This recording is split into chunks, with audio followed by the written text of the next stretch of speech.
दोस्तों, क्या हाल है आप लोगों के। होप सो सभी लोग ठीक ठाक होंगे और अपनी परीक्षाओं की तैयारी कर ही रहे होंगे। तो एक नया विज्ञप्ति, नया आवेदन और नया लोक सेवा आयोग ने ये जो फॉर्म निकाला पॉलिटेक्निक लेक्चरर के लिए, राजकीय पॉलिटेक्निक या शोध अधिकारी के बारे में। तो ऐसी विज्ञप्तियाँ आपको बहुत जल्द देखने को मिलेंगी। आपने सभी जगह सुन लिया और बेरोजगार संघ से लेकर सभी लोग लगातार प्रयास जारी करें। अभी बहुत जल्दी नायब तहसीलदार का फॉर्म भी आ जाएगा और इसके साथ साथ फॉरेस्ट रेंजर ऑफिसर या सी और एक ACF का फॉर्म भी आने के पूरे चांसेज हैं। ठीक है ना। ACF यानी असिस्टेंट कंजर्वेटिव फॉरेस्ट ऑफिसर में भी उसमें नंबर ऑफ पोस्ट बहुत कम है, लेकिन उसमें पोस्ट आने के पूरे चांसेज हैं। क्लियर नहीं है लेकिन बात हुई है तो इसलिए आपको बताया जा रहा है। तो पॉलिटिकल लेक्चर में कुछ खास नहीं है, खास तो बहुत कुछ है। मतलब जो जैसे विज्ञप्ति होती है 23 जुलाई आज विज्ञप्ति आई है, 12 अगस्त तक आपको फॉर्म भरना है और आपको क्या है 12 अगस्त तक ही आपको इसमें पेमेंट जमा करनी है और उसके बाद आपको क्या है 18 अगस्त से 27 अगस्त तक आप उसमें करेक्शन कर सकते हो। कौन कौन ये फॉर्म भर सकता है, ठीक है ना। तो आपको सभी पता है जो, क्योंकि पॉलिटेक्निक के लिए है तो इसमें क्या है BTech वाले जो रहेंगे वो लोग ये फॉर्म को भर सकते हैं। इसमें क्या आयोग ने अपनी क्या महत्वपूर्ण सूचना जो आपको पता है कि भर्ती में आपको गड़बड़ नहीं करनी है, इन सब चीज़ों के लिए क्या है जितना रिजर्वेशन वगैरह इन सब चीज़ों को बहुत ध्यान से भरना है, ठीक है ना। इस पूरे फॉर्म में इस पूरे फॉर्म को भरते समय आपको किन किन बातों का ध्यान रखना है वो भी बहुत ज़रूरी है। आप जब फॉर्म भर रहे हो तो उसमें बहुत ज़्यादा ध्यान रखना, जैसे मतलब बहुत अच्छे से आपको ध्यान रखना पड़ेगा इसमें कैसे आपको चीज़ें करनी है। इसमें बहुत सारे लोग उत्तराखंड में ऐसे हैं जिसमें सभी लोग जो ये फॉर्म भरेंगे उसमें तो दो दो फॉर्म भर सकते हैं। लेकिन जैसे किसी का MSc फिजिक्स होगा, उसने BTech भी किया वो भी इसको भर सकता है। तो कुछ कुछ पद इसमें ऐसे जिनको क्या भरने का आपको क्या दो दो फॉर्म भरने का मौका मिलेगा आपको इसमें। तो उसके बारे में इसने मेंशन किया है इसमें, क्योंकि कई लोगों को बहुत ज़्यादा कन्फ्यूजन कि कैसे किया जाएगा इसमें। तो उसी के बारे में इसमें बातचीत करेंगे थोड़ा सा, जिससे आपको क्या समझ में आ जाए इसमें। तो ये तो बाकी सब नियम हैं जिनको मैं स्क्रॉल करके ऊपर कर रहा हूँ। तो ये सारे के सारे नियम है कि आपको ये करना है। अब जैसे इसमें जो परिशिष्ट 8 में से लिखा है स्नातकोत्तर परीक्षा के अंक पत्र में ग्रेडिंग CGPA प्राप्त अभ्यर्थियों के प्रमाण पत्र के लिए। तो इन सब ये नॉर्मल सी बात है, जब आप फॉर्म भरोगे आपको समझ में आएगा। वैसे भी टेक्निकल का है तो आप आराम से इसे कर सकते हो। उसमें देखो उसमें मुख्य लिखा में सीधा लिखा उसमें क्या है ऑनलाइन प्रेफरेंस ली जाएगी इसमें, ठीक है ना। आपको ऑनलाइन प्रेफरेंस भरना, जो बच्चा ऑनलाइन प्रेफरेंस नहीं भरेगा उसका एक ही सब्जेक्ट खुद से क्या है कंप्यूटर सेलेक्ट कर लेगा, इसलिए आपको क्या है अपनी प्रेफरेंस भरनी बहुत ज़रूरी है इसमें। तो इसमें आपको 12 अगस्त तक ही करनी है। पदों की संख्या 526 है और संख्या घटाई बढ़ाई सकती है जो हमेशा लिखा रहता है। तो 526 है। आपको सबको पता है कि 2015 के बाद ये विज्ञप्ति अब आ रही है, इससे पहले ये विज्ञप्ति आई थी और इसमें बहुत ज़्यादा चेंजेज हो गए हैं। पहले इसमें सब्जेक्ट नहीं आता था, केवल इंटरव्यू पूछा जाता सब्जेक्ट, लेकिन अब जो है इसमें सब्जेक्ट पूछा जाएगा। तो मैकेनिकल के इसमें 55 पद हैं, ठीक है ना। और आप देख रहे हो इसमें 5400 ग्रेड पे, यानी जो सीधा सीधा हमारे SDM का पद होता है वही इसमें दिया गया है। तो बहुत अच्छा है। देखो इसमें लिखा भी है समूह खा की पद हैं, आपको ऊपर दिखाता हूँ मैं, लिखा है इसमें देखो समूह खा ग्रुप B के पद हैं, ठीक है ना। तो आप समझ सकते हो अगर आपने BTech किया है MTech किया हुआ है अपने सब्जेक्ट में, आप PhD, तो आपके लिए बहुत ही अच्छा मौका है।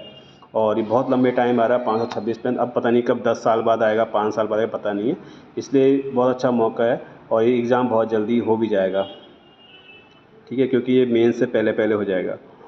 तो इसमें जो मैक्सिमम एज लिमिट है वो 21 ईयर है, मैक्सिमम 42 है और मिनिमम 21 ईयर्स में एज लिमिट है। तो सभी लोग भर सकते हैं इसमें। इलेक्ट्रिकल इंजीनियर के 57 पद हैं, एज लिमिट सेम है इसमें और रिजर्वेशन आप अपने नोटिफिकेशन में देख सकते हो। सिविल इंजीनियरिंग के इसमें 103 पद हैं, काफ़ी ज़्यादा पद हैं सिविल इंजीनियर के।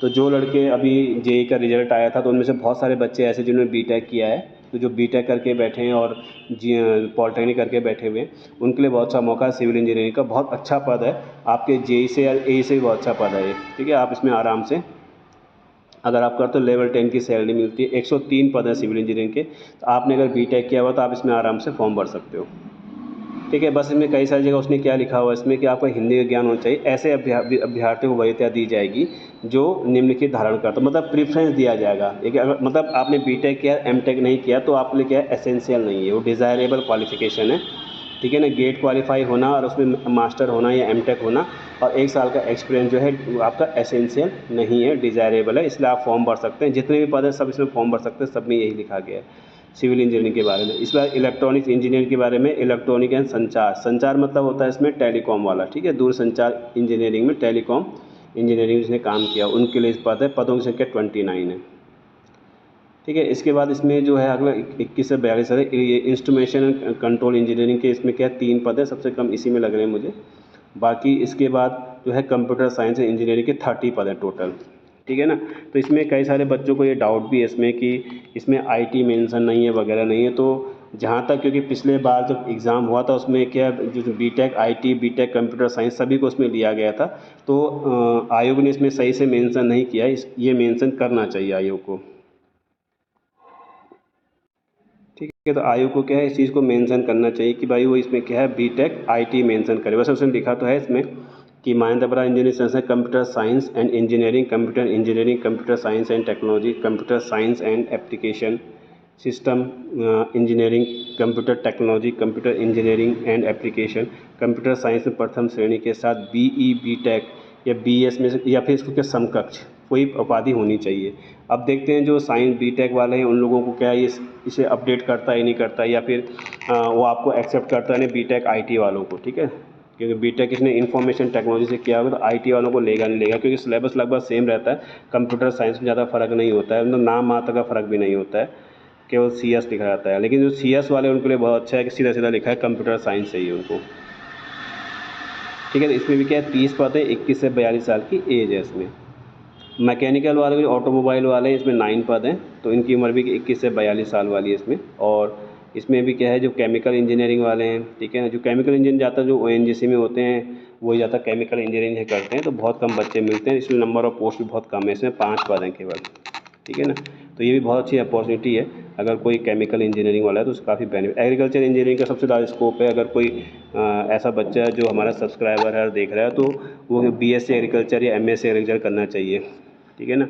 यहीं से वो एग्रीकल्चर इंजीनियरिंग में आगे जा सकता है और बहुत अच्छे स्कोप मिलते हैं। बहुत सारे जो भारत सरकार के नवरत्न कंपनियाँ वहाँ पर भी क्या है एग्रीकल्चर वालों को बहुत अच्छी जॉब मिल जाती है।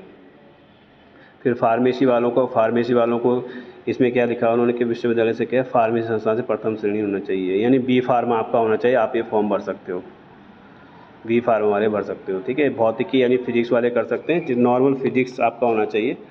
और इसमें भी ये लिखा कि फर्स्ट, लेकिन फर्स्ट फिजिक्स में फर्स्ट डिग्री होनी चाहिए, फर्स्ट क्लास होना चाहिए, आप 60% से ऊपर होने चाहिए आपके, ठीक है ना। ऐसे इसमें केमिस्ट्री के 45 पद हैं, फिजिक्स के लगभग 41 पद हैं, तो दोनों के पद लगभग बराबर हैं, आगे पीछे थोड़ा बहुत।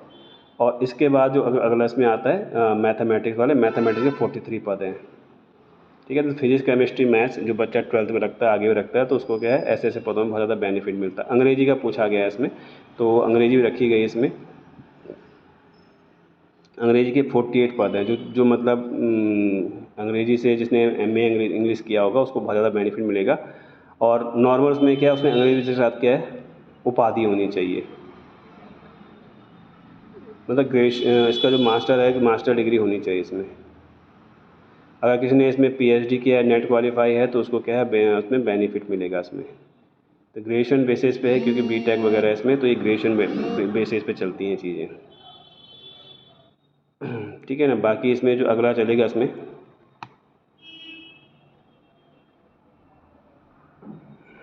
पीडब्ल्यूडी का जो एक पद है सहायक शोध अधिकारी लोक निर्माण विभाग का, ये 5400 ग्रेड पे वाला है, ठीक है। तो इसमें केवल एक ही इसमें क्या है आपको क्या है भारत द्वारा स्थापित विश्वविद्यालय में रसायन विज्ञान मास्टर उपाधि होनी चाहिए, यानी अगर केमिस्ट्री में आप मास्टर होने चाहिए तो आपको क्या है ये वाला फॉर्म आप भर सकते हो।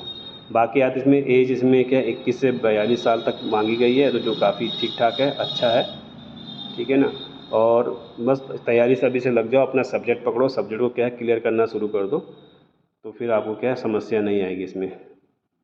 दिव्यांग वाला 2005 का है, क और ख पदों के लिए आयु सीमा में 5 वर्ष की छूट रहेगी इसमें, ठीक है ना। जो SC ST जिसमें के SC ST और OBC को 5 साल की छूट है इसमें, यानी पहले OBC वाले सोचते थे हमें 3 साल की छूट मिलेगी, लेकिन कई सारे मैं देख रहा हूँ उसमें तो OBC को 5 साल की छूट मिल जाती है। यानी अगर आपकी उम्र 45 साल है तो आप क्या फॉर्म भर सकते हो, 45 ईयर वालों को छूट मिल जाएगी। जो 42 साल का है उसको थोड़ा दिक्कत हो सकती, मतलब उसको दिक्कत तो नहीं होगी, 42 साल भर सकता है, लेकिन 5 साल की छूट के लिए आप अपनी एज में 5 साल कम कर सकते हो, तो आपको क्या काउंट किया जाएगा उसमें।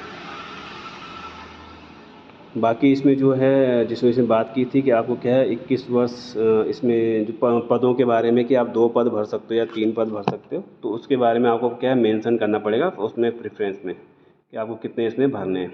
आगे आते हैं सिलेबस के बारे में। फ़ीस इसकी 150 रुपये है, मतलब 172 रुपये आपको फ़ीस पड़ेगा इसमें। बाकी कई सारे लोगों उसमें कोई फ़ीस नहीं पड़ेगी इसमें। बस इसमें जो मेन चीज़ें मैंने आपको बता दी इसमें। और इसका सिलेबस जो है वो काफ़ी नॉर्मल सा है, मतलब सब्जेक्ट तो आएगा। ये आयोग ने काफ़ी अच्छा कर दिया कि आपने क्या है, अब बहुत जल्दी आयु अपना क्या है वो निकाल देंगे, बहुत जल्दी आयु अपना कैलेंडर निकालने वाला है। तो कैलेंडर से आपको क्या है, इसकी क्या जो पर्टिकुलर डेट है पता लग जाएगी। और पेपर इसमें एक सामान्य हिंदी का होगा, ये 100 नंबर का पेपर होगा, ठीक है। इसमें 100 क्वेश्चन होंगे, 2 घंटे का होगा इसमें। अब इस जो सेकेंड पेपर है वो क्या है, मैंडेटरी, यानी कि जो physics, chemistry, mathematics, modern office management है सेकंड, उनके लिए 100 मार्क्स का पेपर अलग से क्या इंग्लिश का भी होगा। बाकी नहीं तो जैसे आप कंप्यूटर साइंस से हो और आप मैकेनिकल इंजीनियरिंग से, सिविल इंजीनियरिंग से हो, तो आपको केवल 2 पेपर देने, एक आपको जनरल हिंदी का देना है और अपने सब्जेक्ट का 150 मार्क्स का पेपर देना है, जो आपका 3 घंटे का होगा। इसमें लिखा है प्रत्येक प्रश्न 2 अंक का, ठीक है, जबकि हिंदी वाले में प्रत्येक प्रश्न 1 अंक का है। यानी 100 नंबर का पेपर ये है, 300 नंबर का, 300 ये टोटल 400 नंबर का पेपर है आपका, ठीक है। 400 नंबर पेपर होने के बाद आपका क्या है, फिर इसके बाद लास्ट में क्या है, आपके सब्जेक्ट लेके इंटरव्यू रहेगा 50 नंबर का। तो यानी टोटल मिला के क्या है, 300, 450 नंबर का पेपर है आपका। और एक ही बार एग्ज़ाम होना है, प्री होना है, प्री में आपको ये सब देना, उसके बाद सीधा क्या है, आपको देखो सिलेबस दे रखा है उसने आपके सब्जेक्ट के हिसाब से। इंग्लिश का जिसका इंग्लिश का पेपर हो इंग्लिश देगा, इंग्लिश अपने नहीं देना है, ठीक है ना। Mechanical, civil, computer science, electrical वाले, इनमें से किसी ने भी क्या है इंग्लिश का पेपर नहीं देना है।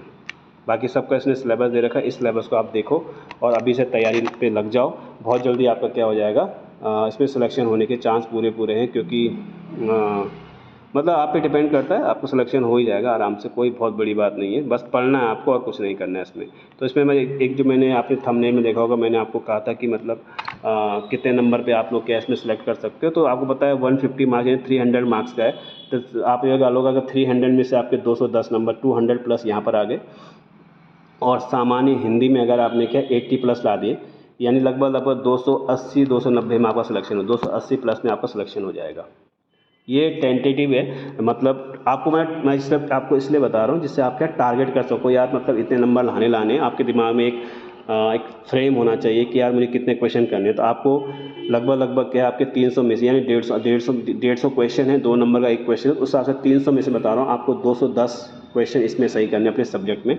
और 100 वाले में आपको कितना करना है, 85 करने हैं, या 80-85 के बीच में करने, तो आपके सिलेक्शन के चांस पूरे बढ़ जाएंगे। ऐसे आपको इंग्लिश वाले में करना है लगभग 80 के आसपास, तो आपके सिलेक्शन के चांस बढ़ जाएंगे, ठीक है ना। तो मैं एक टारगेट लेके चलो कि लगभग आपको 260, 270 क्रॉस करके चलना है। अगर आप मोटा टारगेट लेंगे 275 क्रॉस करना तो ज़्यादा बेहतर है। 280 लेके चलो, आपका सिलेक्शन आराम से हो जाएगा, आपका लिस्ट में नाम आ जाएगा। बाकी इससे आगे अगले वीडियो में। जय हिंद, जय भारत, जय उत्तराखंड।